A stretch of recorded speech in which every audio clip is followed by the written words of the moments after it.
अस्सलामु अलैकुम रहमतुल्लाह। आज इंशाअल्लाह 13वें पारे का ख़ुलासा बयान करेंगे। सबसे पहले वमा उबर्रियु नफ्सी इन्नन्नफ्स लअम्मारतु बिस्सू। यहाँ से शुरू होता है कि कोई बंदा अपने नफ्स के शर से महफूज नहीं है। नफ्स का काम तो जो है वो गुनाह की तरफ दावत देना। कल हम सूरह यूसुफ़ को मुकम्मल कर चुके थे, लेकिन ये 13वें पारे के शुरू में सूरह यूसुफ़ ही है, तो खैर इसमें जो पॉइंट्स रह गए थे वो कवर करेंगे और आगे इंशाअल्लाह चलेंगे सूरह रात की तरफ। नफ्स की 3 किस्में बताई गई हैं। एक जो गुनाह की तरफ दावत देता है, नफ्स अम्मारा, जिसका ज़िक्र इस पारे की पहली आयत में होता है। दूसरा नफ्स लवामा, जिसका ज़िक्र भी कुरान में मिलता है, जो बुराई पर मलामत करता है। नफ्स मुतमइन्ना वो नफ्स है जिसका ज़िक्र भी कुरान में मिलता है, जो तौबा कर लेता है वो नफ्स मुतमइन हो जाती है, इसको नफ्स मुतमइन्ना कहते हैं। हज़रत याकूब अलैहिस्सलाम ने अपने बेटों से एक नसीहत की थी कि बेटा एक दरवाज़े से ना गुज़रना, मुख्तलिफ़ दरवाज़ों से गुज़रना, क्योंकि नौजवान बेटे थे तो इसलिए उन्हें डर था कि कहीं नज़र ना लग जाए। तो इस नज़र बद के डर से उन्होंने बच्चों को नसीहत की कि एक दरवाज़े से ना गुज़रना, क्योंकि अल्लाह का हुक्म तो बरहक है।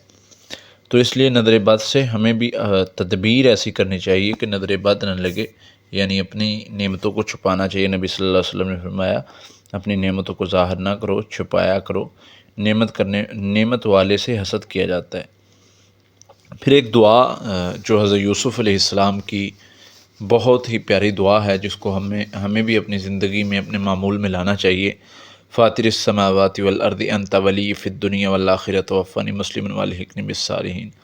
आसमानों और ज़मीनों को बनाने वाले अल्लाह, अंत वली फ़िद दुनिया वल आखिरत, अल्लाह तो दुनिया में भी मेरा दोस्त है, आखिरत में भी मेरा दोस्त है, तो मेरे लिए आसानियाँ करना।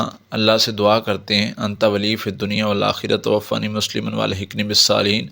अल्लाह मुझे फ़ौत करना मुसलमानों के साथ, या मुसलमान होने के मतलब जिस वक्त मैं मुसलमान हूँ, और मेरा साथ जो है वो सालिहीन के साथ करना। यानी मुसलमान कहते हैं ताबेदार को, जो बात मानने वाला हो।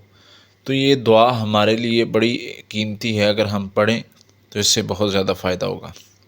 सूरह रात शुरू हो रही है। शुरू में तौहीद के दलाइल दिए गए हैं, आसमान, ज़मीन, समुंदर, सूरज, चाँद, सितारे, दिन रात, फलों को, हर चीज़ को अल्लाह ताला फरमाते हैं, ज़िंदगी को, मौत को, सब चीज़ को अल्लाह ताला ने पैदा किया है। अल्लाह ताला इस सब के बारे में जानता है, हत्ता कि हामला के पेट में क्या है ये भी वही जानता है, उसके अलावा नहीं जानता। फिर इसी तरह अल्लाह ताला ने फ़रिश्तों के बारे में फ़रमाया है कि इंसानों की हिफाजत के लिए हमने मुकर्रर किए हुए हैं। वो कौन से इंसान हैं, उनका हदीस में मिलता है, जो आयतुल कुर्सी पढ़ता है, बावुज़ू रहता है, अज़कार करता है, अल्लाह से मदद मांगता है, उनके लिए।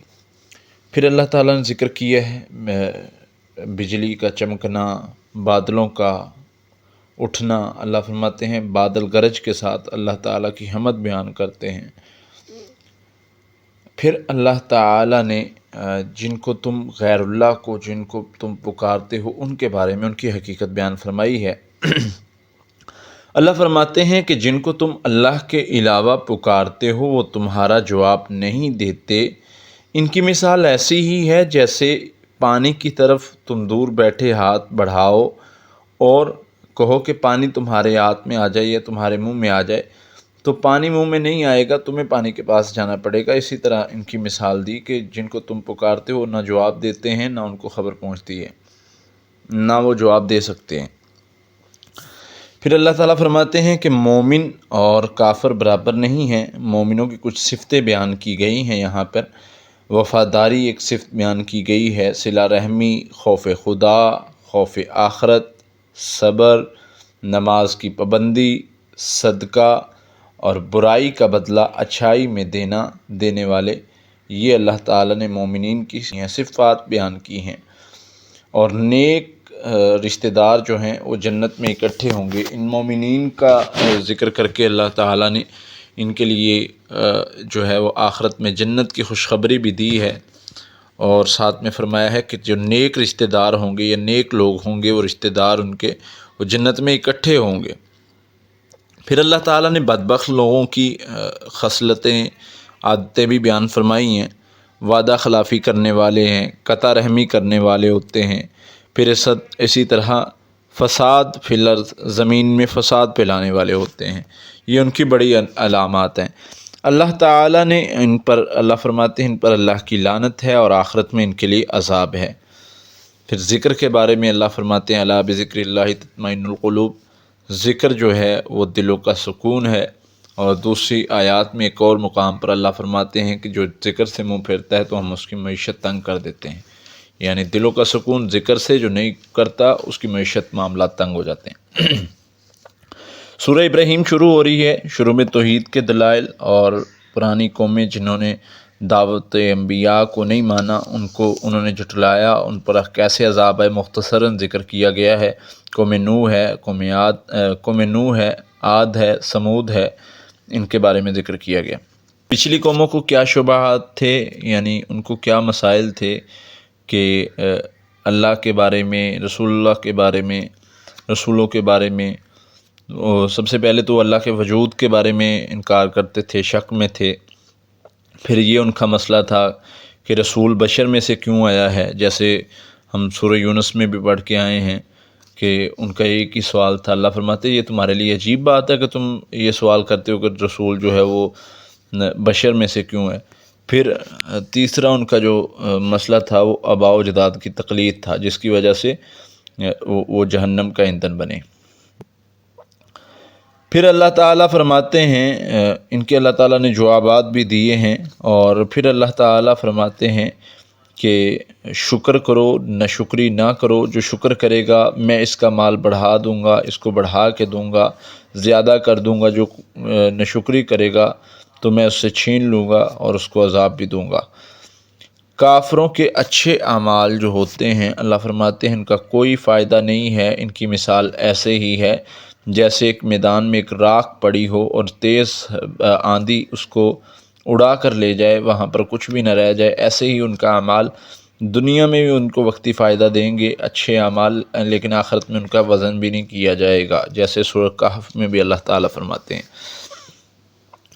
پھر قیامت کے دن شیطان کا اور ان گناہ کرنے والوں کا مکالمہ اللہ بیان کرتے ہیں کہ شیطان قیامت کے دن ان کی مدد سے انکار کر دے گا، کہے گا اللہ کا جو وعدہ تھا وہ سچا ہو گیا، میرا وعدہ جھوٹا تھا، اور مکر جائے گا۔ کہے گا اللہ، جب وہ شیطان کو کہیں گے نا کہ شیطان نے ہم سے گناہ کروائے، تو یہ کہے گا اللہ میں نے کون سا ان کا ہاتھ پکڑ کے کروائے تھے، میں نے تو ان کو رستہ دکھایا، یہ پیچھے لگ گئے، تو چکھو عذاب، اور وہ عذاب جہنم کا عذاب چکھیں گے۔ پھر آگے حضرت ابراہیم علیہ السلام کی دعائیں ذکر کی گئی ہیں، جن میں انہوں نے اللہ سے امن مانگا ہے، بت پرستی سے حفاظت مانگی ہے، دلوں کا میلان مانگا ہے، رزق مانگا ہے، مغفرت مانگی ہے، جیسے رب اجعلنی مقیم الصلاۃ ومن ذریتی ربنا وتقبل دعا ربنا اغفر لی ولوالدی وللمؤمنین یوم یقوم الحساب۔ یہ حضرت ابراہیم علیہ السلام نے اپنے لیے، اپنی اولاد کے لیے، اپنے والدین کے لیے دعا کی ہے اور ہمیں سکھائی ہے، ہم اس کو پڑھتے بھی ہیں، جس سے یہ ہمارے لیے، ہمارے والدین اور اولاد کے لیے خیر ہے۔